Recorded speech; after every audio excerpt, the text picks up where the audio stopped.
You're watching How Leap. Let's fix WhatsApp status music not working. First, update WhatsApp. Go to your device's App Store, search for WhatsApp, and tap Update. Restart your phone after updating. Next, check your media volume. Ensure your phone's media volume is turned up, not just the ringer volume. Use the volume buttons while a video is playing, then check the audio file format.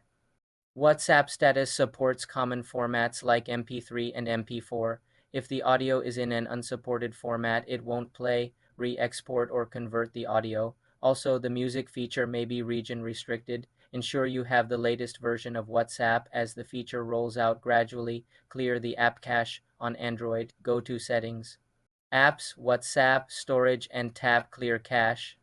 On iPhone, delete and reinstall WhatsApp. For more simple computer tutorials, subscribe to the channel.